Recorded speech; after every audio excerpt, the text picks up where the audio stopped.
તો ઈવીએમ અને વીવીપેટ મશીનની ફાળવણી પણ કરી દેવામાં આવી છે. માંગરોળ, માંડવી, કામરેજ, બારડોલી અને મહુવા વિધાનસભા બારડોલી લોકસભા હેઠળ આવે છે. તો લિંબાયત, ઉધના, મજૂરા અને 84 વિધાનસભા નવસારી લોકસભા હેઠળ આવે છે.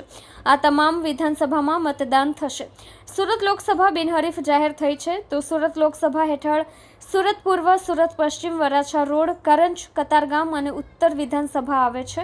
એટલા માટે આ 7 વિધાનસભામાં મતદાન યોજાશે નહીં. મિત્રો, આપણે સૌ જાણીએ છીએ કે લોકસભાની સામાન્ય ચૂંટણી 2024માં સુરત જિલ્લામાં સમાવિષ્ટ 24 સુરત પાર્લામેન્ટરી કોન્સ્ટિટ્યુએન્સી એ બિનહરીફ જાહેર થયેલ છે.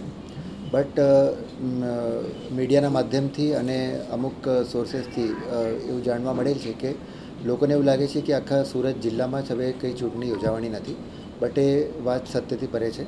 આપને જણાવવા માગું છું કે સુરત જિલ્લામાં 16 અસેમ્બલી સેગમેન્ટ્સ છે જે 3 પાર્લામેન્ટરી કોન્સ્ટિટ્યુએન્સીમાં વહેંચાયેલ છે. એમાંથી 7 જે અસેમ્બલી સેગમેન્ટ છે એમાં 155 ઓલપાડ, સુરત ઈસ્ટ, સુરત નોર્થ, વરાછા, કરંજ, કતારગામ અને સુરત વેસ્ટ, આ 7 અસેમ્બલી સેગમેન્ટ છે એ સુરત પાર્લામેન્ટરી કોન્સ્ટિટ્યુએન્સીમાં છે અને અહીંયા ચૂંટણી યોજાવાની નથી. બટ આના સિવાયની જે 9 અસેમ્બલી સેગમેન્ટ છે જેમાંથી માંગરોળ, માંડવી, કામરેજ, બારડોલી અને મહુવા, આ જે અસેમ્બલી સેગમેન્ટ છે એ બારડોલી લોકસભામાં જાય છે, એટલે આમાં ઇલેક્શન યોજાવાના છે. સાથે સાથે જે 25 નવસારી પાર્લામેન્ટરી કોન્સ્ટિટ્યુએન્સી છે એના અંતર્ગત લિંબાયત, ઉધના, મજૂરા, 84 એટલે મોટાભાગનો જે સિટીનો વિસ્તાર છે એમાં સમાવેશ છે. એટલે સુરત શહેરમાં આ જગ્યાઓ ઉપર ચૂંટણી યોજાવાની જ છે. આપણે આની વાત કરીએ તો બારડોલી પાર્લામેન્ટરી કોન્સ્ટિટ્યુએન્સીમાં 1585 મતદાન મથકો જે છે એ સુરત જિલ્લામાં સમાવિષ્ટ થાય છે. સાથે સાથે જે 1297 જેટલા મતદાન મથકો છે એ 25 નવસારી પાર્લામેન્ટરી કોન્સ્ટિટ્યુએન્સીમાં સમાવિષ્ટ છે, જેનું ઇન્ક્લુઝન છે એ સુરત જિલ્લામાં થાય છે. એટલે અહીંયા ચૂંટણી યોજાવાની જ છે. બીજી વાત કરીએ તો મતદારોની વિગતમાં પણ બારડોલી પાર્લામેન્ટરી કોન્સ્ટિટ્યુએન્સીમાં 15,40,000 જેટલા મતદારો અને નવસારીમાં 14,39,000 જેટલા મતદારો છે પોતાના મતાધિકારોને પ્રયોગ કરી શકશે. આવી રીતે જે 23 બારડોલીમાં 3,18,000 જેટલા પીડબ્લ્યુડી 85+ વાળા મતદારો છે એ યંગ ઇલેક્ટર્સ સાથે મળીને એટલા છે. સાથે સાથે નવસારીમાં એ આંકડો 2,66,000 જેટલું થાય છે. વાત કરીએ તો આદર્શ આચારસંહિતાનું અમલ જે છે એ આખા સુરત જિલ્લામાં અત્યારે પણ લાગુ છે. એટલે એમાં કોઈ પણ છૂટછાટ નથી. બધી જ ટીમો જે છે એ કાર્યરત છે અને એમસીસી, એફએસટી, એસએસટી, વીએસટી એટલે બધી જ જે એક્સપેન્ડિચર અને મોડલ કોડને લગતી જેટલી ટીમો છે એ બધી જ ટીમો કાર્યરત છે. આપણે કુલ સુરત જિલ્લામાં હવે 2882 જેટલા મતદાન મથકો ઉપર ચૂંટણી યોજાવાની છે.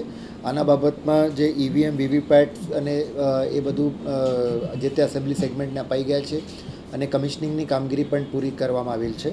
સાથે સાથે જે મતદાનનો જે સ્ટાફ છે 110% લેખે પણ આપણે જે રિક્વાયર્ડ સ્ટાફ છે એ સંબંધિત જે અસેમ્બલી સેગમેન્ટ છે એમને આપી દેવામાં આવેલ છે. આપણે ગઈ વખતની જેમ આ વખતે પણ જે ઓલમોસ્ટ 1450 જેટલા પોલિંગ સ્ટેશન્સ ઉપર લાઈવ વેબકાસ્ટિંગ કરવાના છે અને અહીંયા કંટ્રોલ રૂમ બનાવીને આ મતદાન મથકો ઉપર ધ્યાન રાખવામાં આવશે. સાથે સાથે જે વોટર સ્લીપ અને વોટર ગાઈડની વાત કરીએ તો એનું ડિસ્ટ્રીબ્યુશન પણ પૂર્ણતાના આરે છે. એક વાત હું અહીંયા મેન્શન કરવા માગું છું કે વોટર સ્લીપ કે વોટર ગાઈડ એ મતદાન કરવા માટેનું જે છે સફિશિયન્ટ પુરાવો નથી. એટલે ફક્ત આનાથી મતદાન નહીં કરી શકાય. ઇલેક્શન કમિશન દ્વારા ઇસ્યુ કરેલ ઇપિક કાર્ડ, અધરવાઇઝ જે બીજા 12 ડોક્યુમેન્ટ છે જેમાં પેન કાર્ડ, આધાર કાર્ડ, પાસપોર્ટ, ડ્રાઇવિંગ લાયસન્સ, કોઈ સરકારી આઈડી કે આ ટાઈપના જેટલા જે પુરાવો છે એના ઉપયોગથી જ મતદાન કરી શકાશે. તો ફક્ત એક કે વોટર ઇન્ફોર્મેશન સ્લીપ છે એ ફક્ત વોટર્સની જાણકારી માટે છે કે એમનું મતદાન મથક ક્યાં છે, એમને ક્યાં મત આપવાના છે અને એનું ફક્ત આનાથી મતદાન નહીં નાખી શકાય. એટલે આપના થકી લોકોને અપીલ પણ છે કે વેલિડ પુરાવા જે છે, વેલિડ ડોક્યુમેન્ટ્સ છે, આઈડી પ્રૂફ એ લઈને વોટિંગ બૂથ ઉપર જાય.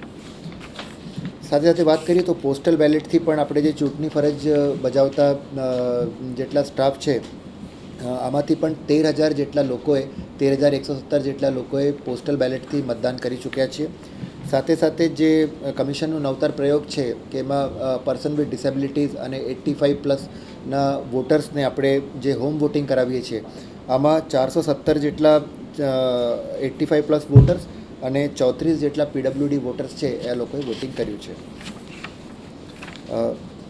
કાઉન્ટિંગ જે છે એ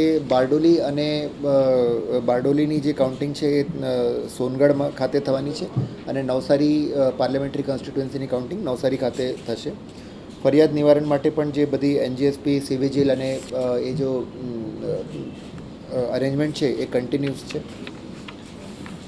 કાયદો અને વ્યવસ્થા માટે પણ પોલીસ કમિશનરશ્રી સાથે અમે ઘણા બધા વિસ્તારોની મુલાકાત લીધી છે. અટકાયતી પગલાઓ જિલ્લા પોલીસ અને સિટી પોલીસ અને અમારા તરફથી પણ અટકાયતી પગલાં લઈ રહ્યા છે અને ઇલેક્શનને કોઈ પણ રીતે પ્રભાવિત ના કરે એ બાબતની તકેદારી કાયદો અને વ્યવસ્થાના ભાગરૂપે આપણે રાખીએ છીએ.